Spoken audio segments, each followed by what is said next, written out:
Hey, welcome to Sports Unfolded Patriots post game, where the New England Patriots have defeated the Carolina Panthers 24-6 for their third straight victory. As we normally do at the beginning of the show, just kind of your overall oversight on the game itself. How did you feel the Patriots' performance was today? I feel like it was overall pretty good, except Mac Jones did not look that great today. Yeah, that's two straight games where I feel like Mac Jones definitely struggled a little bit. His accuracy, a little bit of the decision making. You saw the interception Yeah, that Gilmore had, and you definitely saw that he looked a little confused at times. but it was a good defense, so Yeah, so very good defense. I mean, the Patriots rushed the ball for 151 yards, which is the highest all season. You're starting to see what I think they were trying to build. We said it, right? Be able to run the ball, establish the run game, play solid defense, not expected to pass as much. This is the team that they're starting to turn into, which is ultimately, I think, what we expected them to be. You guys agree? I see that. Yeah, I agree. You know what? Shout out to you guys because on Friday, like I always watch, and you nailed it. Slow down, free. The defense has to be on. You guys nailed it, and I'm like, wow, you guys are just like amazing. Oh, well, we yeah. appreciate that, Kenny. Thank you. I mean, it's just watching the team and knowing what they are capable of doing, and we know they're capable of shutting someone down. We know they're capable of shutting someone down. Now, whether they can shut both running and passing at the same time, I don't know. I don't know. Well, the But Carolina Panthers definitely didn't challenge the secondary today. no, they did They nothing. were not throwing the ball. Sam Darnold is what we thought he was back with his Jet Mm, phase. He's Sam Darnold. He's not going to make good decisions. He's not going to win football games for you. Definitely not having McCaffrey for those 3 weeks. You could see that he started to fall back into place. And then even having McCaffrey back on a limited role today wasn't enough to get him back in the winning ways. Yeah, I don't know how limited he was. I mean, it seemed like he was out there, and we just lost Kenny. It seems like he was out there pretty much all game long, and like to me, I thought he played the full game. You know, He played a good amount of it. Definitely not the CMAC that we expect. So until he's 100%, I mean, obviously the Carolina Panthers definitely have some issues. But let's talk about some of the numbers. So Mac Jones was 12 for 18, 66.7% completion percentage, one touchdown, one interception. Overall grade of Mac Jones today.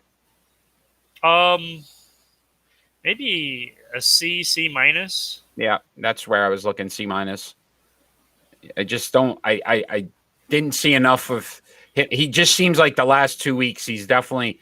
And again, think about it. Teams start to get film on you. Teams start to look at things that you can't do well, and how you adjust to that. And as a coaching staff, really have to adjust to that.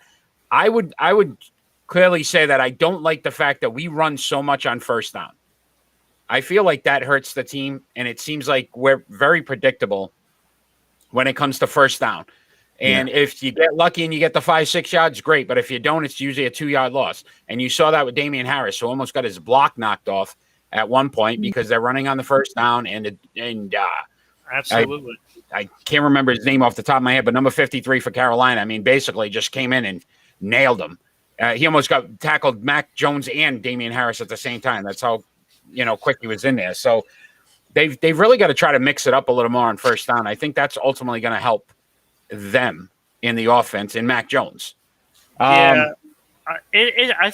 Hey, we've been basically writing the play calling on offense all year long. So I'm at the point now where maybe they're doing it for a reason. I don't know what the reason would be, but it is very predictable. Like I remember the first play, and I'm like, just before they even got to the line, I was like, okay, run on first down, first play of the game, and there it was. I counted for the most part, and I think it was they threw the ball 3 times on first down that I remember. Yeah. So if you think about it, like overall, you know what I mean? That's 75 to 80% of the time you're running on first down. Teams start to figure that out. Oh, absolutely. So they're going to have to mix that up. Ramondre Stevenson, 10 carries, 62 yards, looked solid. I thought he looked solid. Definitely showed some of the power as a big back. Brandon Bolden, honestly, made some key runs in this game. You know, 8 carries for 54 yards, but seems like he's definitely coming into his own. Definitely starting to take on that James White role a little more consistently. And then he had that big play too. Yeah, he had that big sideline pass, the wheel route, a couple of first downs where he waited. And I called that too. Just before the play started, I was like, okay, Bolden down the right side. Right, so it was a great play. Damian Harris definitely struggled, 15 carries for 30 yards. They get it in the end zone with the touchdown, so his fifth game with a rushing touchdown. But you could see there was some struggle. They were definitely – Carolina – had a game plan to try to stop him, and they definitely made sure that they keyed on him when he was in the game. Speaking of struggling, our friend here, Kenny, is struggling to stay connected.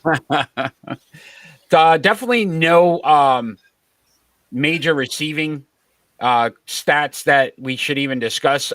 This game, to me, clearly shows that the New England Patriots should make a move for OBJ. If it was me, I think they need to get Odell Beckham Jr. They need to get a receiver in there that's going to scare somebody. These receivers are not doing it. King, thanks for joining.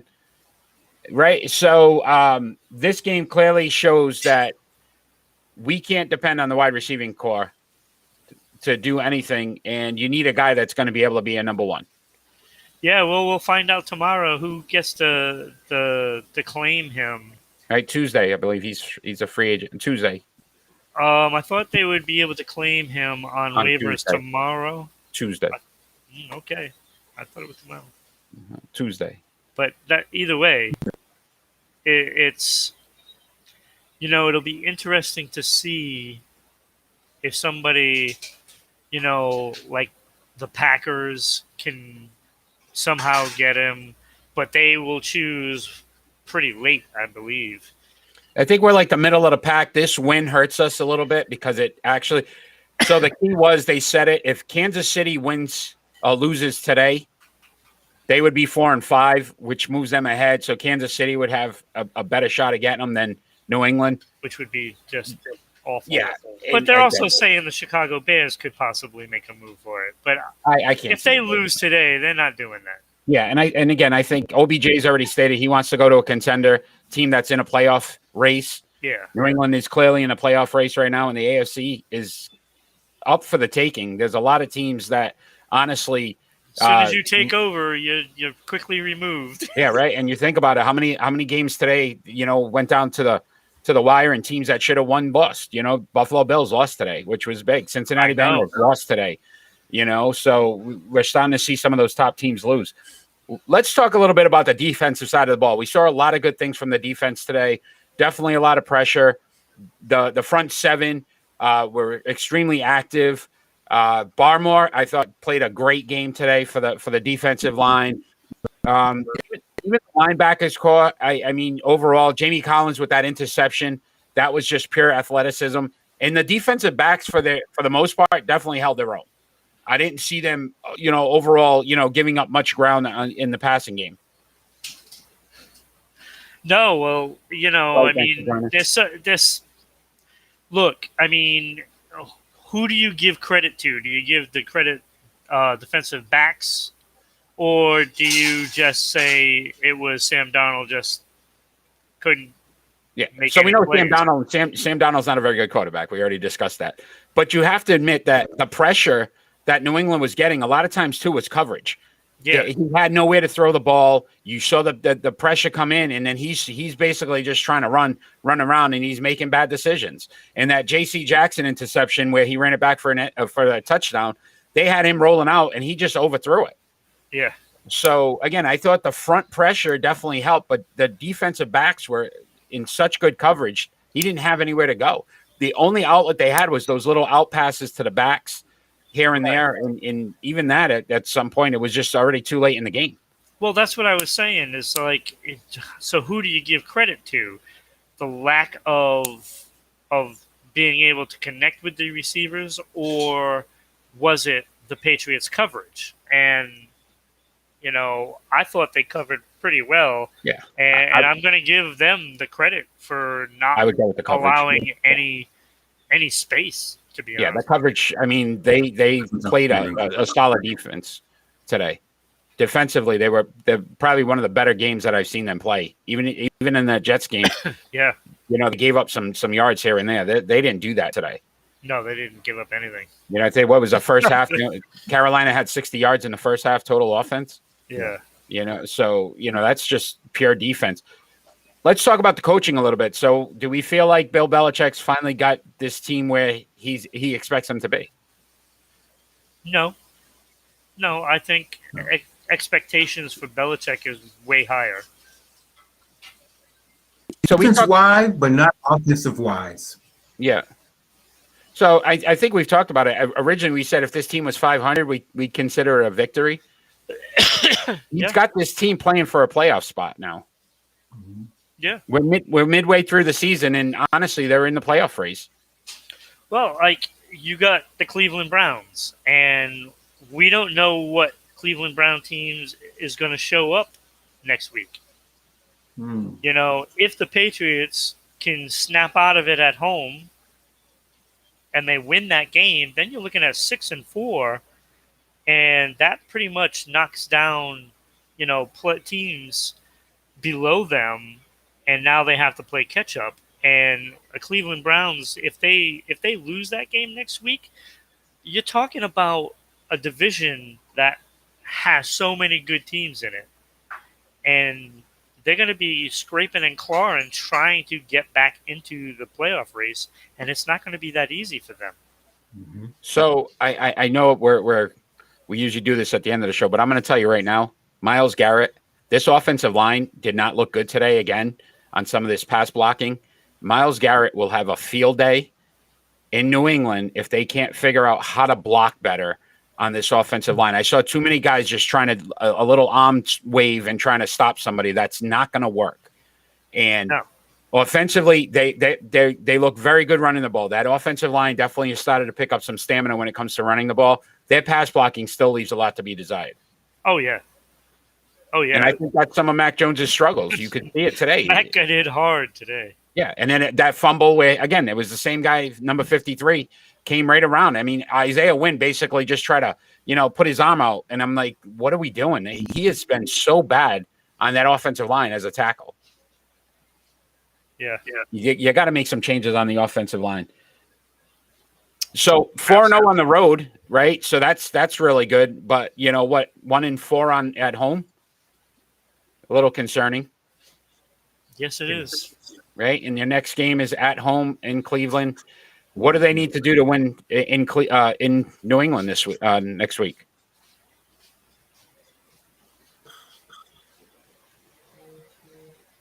Give me something, gentlemen. No, I was waiting for. Look. They know they have to turn it around at home. They know that they have to turn it around at home. And as long as there is something that Bill Belichick can complain about to this team, it's still going to be effective. And he's like, yeah, you won. Big deal. Now let's see if we can do it in front of our own fans. I mean, he's gonna throw everything out there like they lost 50-0. That's what it's going to be like. And again, if you think about it, the first half they didn't look very good. No. Well, the first quarter. I mean, the first quarter, yeah. Second quarter, they definitely, started to definitely move the ball and do some things. Right. 6 penalties. They straightened out at the end, the second half. But the first half, that first quarter, the penalties, and we talk about it while the game's going on. We go back and forth. And how many times do we go, why can they consistently not correct these mistakes? And they lost the ball a few times. Mac Jones fumbled. Oshevsky fumbled and then got it back, and then he got his clock rung afterwards, and he didn't come back in the game. So, again, from an injury standpoint, 2 running backs went down. Oshevsky went down. they're really starting to see some things that they can't have happen if they're going to try to make a playoff run. Yeah, no, it's looking pretty ugly with injuries, and the mistakes. You make mistakes against good teams, it costs you. Yeah. Yep. You cannot do those mistakes next week because Cleveland will make you pay, especially on the offensive side of the ball where a lot of these penalties are being done. They're drive stoppers. Yeah, and then if you're in like 3rd and 15 against Cleveland, they're going to tee off on you. Yeah. So, as we do at the end of every show, we do our Lighthouse Award. So, our top 3 players for the game. Kenny, if we can still get you on here, who you got at number 3? Surprise. Number 3, I have Mac Jones. What is wrong? Wait, hold on. Hold on. He had 2 sacks, 1 interception, okay? And he didn't get flustered. Usually when a rookie does that, says, oh, okay, all right, he loses his confidence. But he stepped in there, made a couple of passes, and he did a good freaking job. He's still 60%, 68%, right? 66.7, yeah. 66.7. I give him that. Take it. All right. Ron, number 3. So now we're going to praise mediocre. Yeah, I don't. Kenny, don't forget, Jared Goff's Hall of Fame quarterback. So, go ahead. You never live that one down, my friend. Never going to live that one down. Number 3, I have Stevenson. Okay. Those were 62 pounding yards that is what broke the back of Carolina's defense today. That right there. Yeah. Him. Because he just ran right through them on that drive, and he picked up a ton of yards, and he was the man right there. Awesome. At number 3, I had the defensive line. I just thought they controlled this game. I thought that they stayed firm, didn't give up a lot of running yards, definitely got some, helped with the pressure. I thought Barmore had probably his best game as a New England Patriot, as well. So I liked what the defensive line did there. Number 2. Almost going to be good. Almost going to be good. A good player for us. Number 2, I got the running backs. They did just an outstanding job keeping their legs moving, getting the holes, seeing which holes they, and going and getting first downs. Yeah, agree. I had the running backs at 2 as well. I just thought the whole group as a whole performed well. Ron, number 2. I gave it to Bolden. I thought these 2 played so well that they needed their own spot today. I like and having the most yardage that they've gained, this season. Bolden was phenomenal. He was a man on a mission, in my opinion. And that pass down the right side, what a catch! Yeah. Because he had to turn all the way around, like they stated on the broadcast, even though they weren't very smart. Not very good today. But he did have to do that, and that was a big, big play at the time, and Carolina never recovered. And those 2 running backs, Stevenson and Bolden, wow. I like wow. that. Good call. Kenny, number 1. The defense line. You know what? Like Ron said, he said they're going to have to slow down McCaffrey, and they did a freaking great job getting their hands up. Now the only thing they have to do with the DBs is bat down balls. That's all they got to do. Yep. Like to bat down balls. Get there, bat it down. I had J.C. Jackson at number 1. I thought his coverage today, he had 2 interceptions. DJ Moore's their best receiver on Carolina, shut him down. We didn't even hear his name pretty much the entire game. And then obviously the 88-yard touchdown, interception for a touchdown. I thought he was going to get caught for a second there. It looked like, Anderson was making his move to get him. And then all of a sudden he got that second gear and was able to to pull it off. But I thought J.C. Jackson performed extremely well today. Ron, you're number one. Mhm. I had, well, first of all, before I say who I had, Mhm. because I had 5 guys on my list. Barmore and Collins were the 2 others that are on my list that I so wanted to put them in there, but I just couldn't make room. They played phenomenal today, and of course, Judon is always there. Mhm. But I had J.C. Jackson absolutely as my number one. That 88-yard pick six was phenomenal.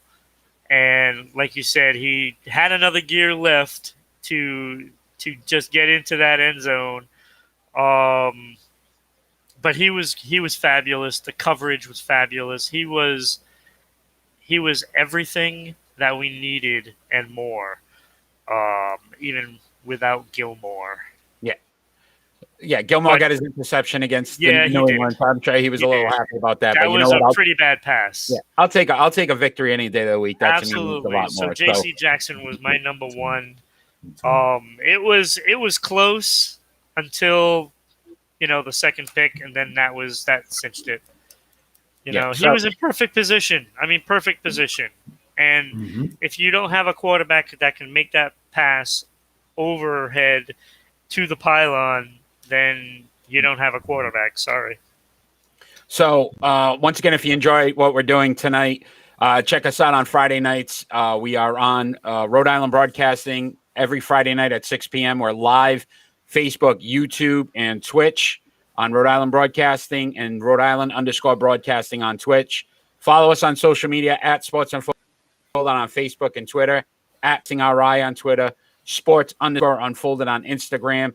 Check us out on our podcasts, Amazon, Anchor, Google, and Spotify. This Monday, we do our hockey rankings and our NBA rankings. So our top 5 teams in both and our NFL.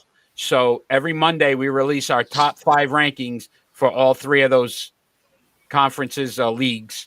And we're excited about that. Lots going to be changing this week in the NFL. NBA, too. I'm sure there's going to be a lot of differences. Kenny usually runs the NBA part. And Ron, we already know the hockey's going to definitely change. So look forward to that. Everybody that joined tonight, we appreciate you. Kenny, apologize for your technical difficulties. We're glad you could at least get on for a little bit with us. And guys, great win by the Patriots. 3 straight facing Cleveland next week. Let's go for number 4. Let's make sure we're making that playoff push. Guys, thanks for joining. We'll see you next Sunday night. Take care, everybody. Peace. Thank you, Sway. Thank you, King. And anybody else that I missed. I might have missed somebody. See ya. You guys are awesome. Thank you.